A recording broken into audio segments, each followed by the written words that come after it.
and it doesn't, I'm now at the point where, like, if something changes in my life or in my schedule or in my expectations of, even if I'm expecting something from someone else, I've now learned to deal with disappointment better because I know things aren't going to work out 100% of the time.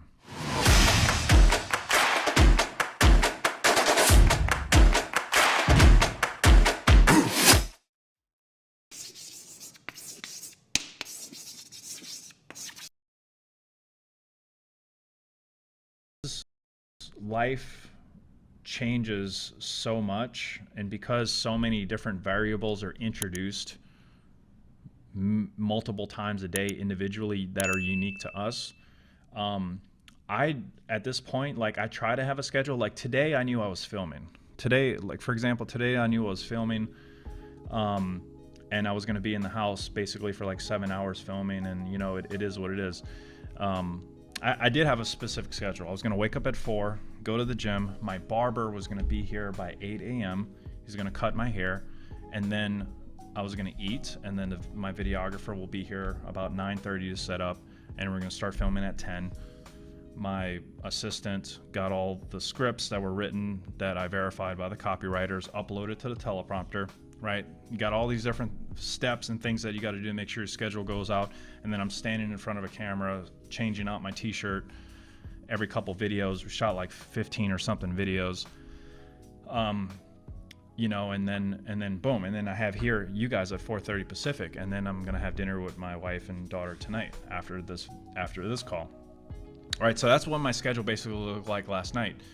Everything basically went according to plan, but one thing didn't, right? You guys see I have a super fresh haircut right now, so it looks like I got my haircut, but it wasn't by my barber at 8 a.m. This guy didn't show up, he no-showed, right? So 8 a.m. comes around, I usually get a text message, hey, parking, or hey, walking up to the door, or something like that. 8:15, nothing. I text him, hey, are we good? It's 8:15. Are you on your way? Or what's going on? Nothing. Don't hear anything. So then I'm like, well, crap, what do I do? My barber's no showing on me. My videographer is going to be here at 9:30. I have 7 hours of video content that I need to record. This is not looking good. So I had to run out to a barbershop around the corner, and fortunately I was able to get in and get it. Actually, I think this guy cuts me a little bit better than the guy who's been coming to my house. So, but with that being said, like, at this point, because I've experienced so much change in my life on the day-to-day that went against my schedule or what my expectation was, right? If I had a perceived notion that something was going to work out a certain way and it doesn't, I'm now at the point where, like, if something changes in my life or in my schedule or in my expectations of, even if I'm expecting something from someone else, I've now learned to deal with disappointment better because I know things aren't going to work out 100% of the time. Maybe not even 80% of the time. I mean, if you factor in all the things that were supposed to go down today, me go to the gym, get my hair cut, shoot my videographer, do this call with you guys, eat dinner with my wife, right? That's 5 things. So if you put that on 100%, the haircut situation almost ruined basically 20% of that day. I was able to figure it out last minute because I figure I'm a problem solver, right? My wife kind of is not feeling good right now, so we may not go to dinner, which actually I'm upset about because we were supposed to go get some Wagyu. So that's 40% of my day that's been shifted around when I was expecting 100% to follow through, right? So now today, based off the information I had last night, only 60% of the things that I was expecting to go down today are happening. You see what happens? Now these are minor day-to-day things. Like, some people have like a lot bigger problems. They get a flat tire, or they can't eat. They didn't get their check, or they didn't close the deal and they can't eat. Those are really big problems. Or their house is being foreclosed, right? So it's obviously a scale of how serious things can be. But the underlining message here, and this is not even what I want to talk to you guys about, but this is the beauty of just conversation and speaking what's on your mind. But I wake up every day now not expecting for things to go 100% based off of how I plan them to be or how I think they're going to go. And it's better that way. And what I do is I just show up 100% for whatever life wants to give me. And if things change, if things have to pivot, great. I'm prepared for those moments. And if something doesn't work out the way I thought it was going to work out, I now have a better framework of handling disappointment. I'm actually less disappointed. I'm actually okay if it doesn't work out, because I'm already coming into this thing knowing, all right, this didn't happen. Like, barber didn't show up. Okay, there's a barbershop around the block. Let me just go over there and grab a haircut real quick. Did I start my videos maybe 30 minutes late? Yeah, I think something like that. I had a shower and and all that. But we finished on time. I got here on time. We're doing okay. Right? So I think that's a better framework to use if you're expecting things from other people. You almost want to, eventually they need to follow through, right? And gets like, eventually my barber's going to text me back and say, hey, dude, I'm so sorry this happened. Okay. Which he hasn't even texted me back yet. It's been, since 8 a.m. So it's 4:30. That was like 8.5 hours ago. Right. But yeah, I think I'm saying this because there's been so many times in my life, and I've seen so many people fall apart because something didn't happen the way they wanted to, but they're failing to realize, like, that's life.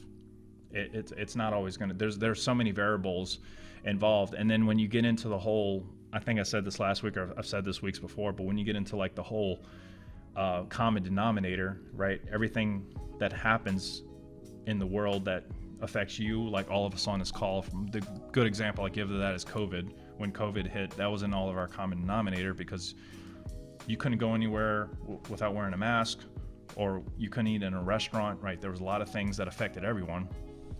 But our numerators is what we need to really be concerned about, because you don't know what the other person's going through, so don't be quick to assume and judge, because you don't know what the other party or individual is going through. So I don't know right now if my barber is even alive. He might have freaking gotten a car accident and died last night, for all I know, right? But I didn't blow him up when he was late at 8:15, 8:20 this morning, when he still didn't show up or let me know.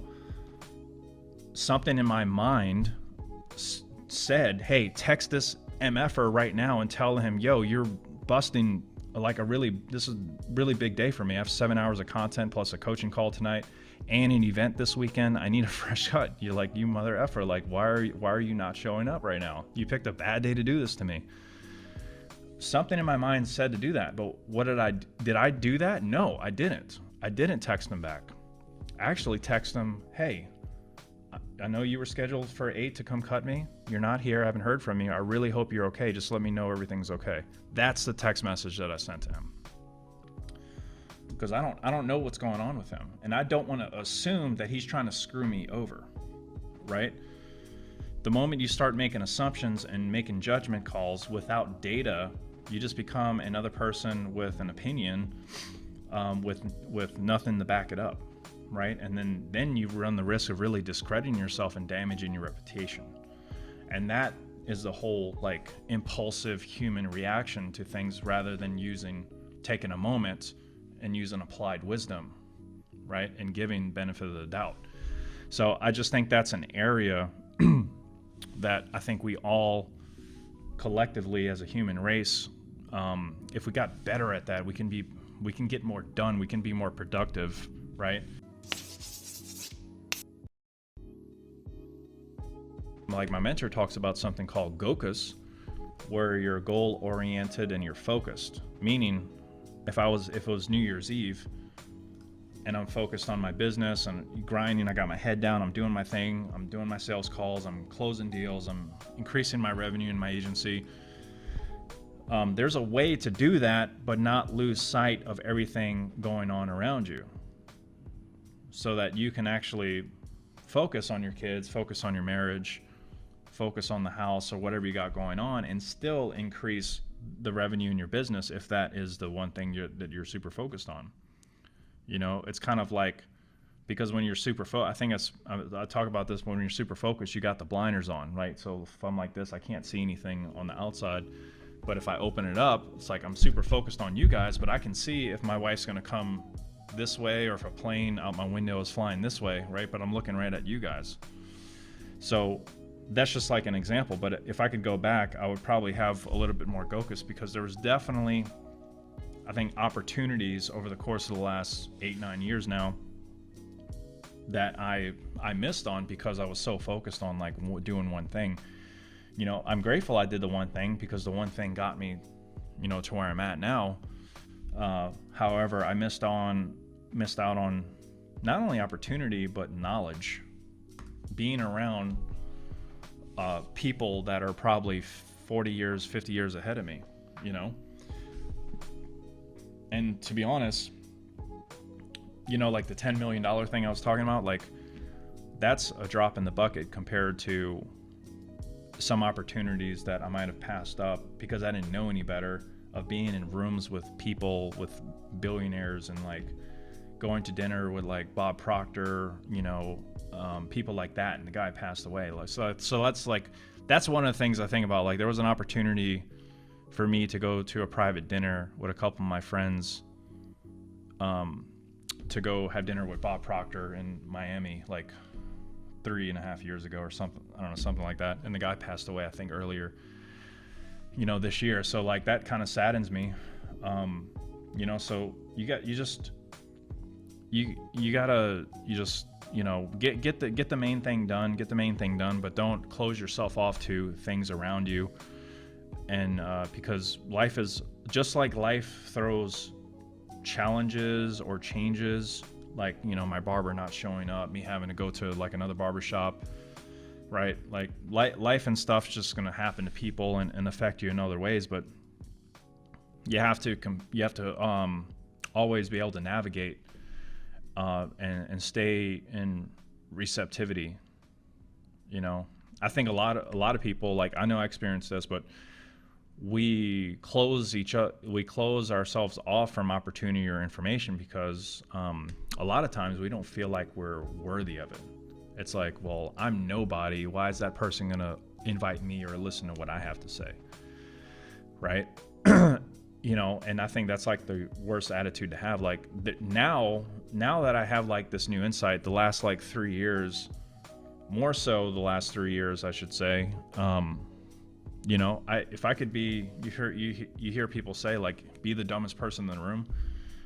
Like the last year, I've been in some crazy rooms of people doing ridiculous stuff in real estate, in crypto, in marketing.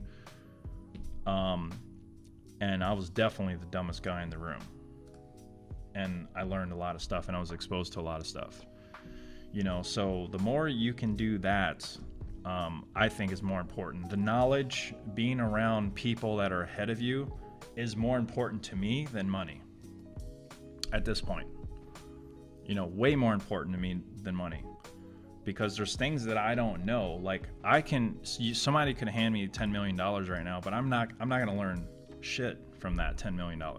What I am going to learn from is going to dinner with like a Bob Proctor, or joining a mastermind of other people that are doing, you know, big things, right?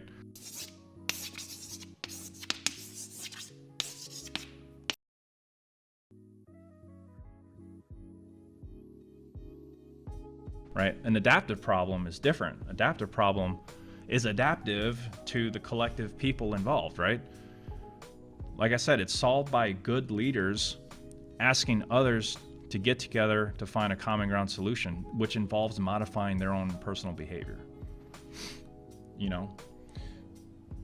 And that right there is really, really hard to do. And that's why a lot of people fall into like this victim thing, like, oh, you know, I'm a victim. And then you got the rescuer just as guilty as the victim. Hey, I'm gonna come save you and everything. You got the persecutor yelling at everybody, saying they're all the problem. So I've seen this play out like so many times, and it's just a really horrible thing, because what happens is nothing productive comes out of it. There's a lot of finger pointing, and no one really taking accountability to work on themselves, and no one's getting anywhere.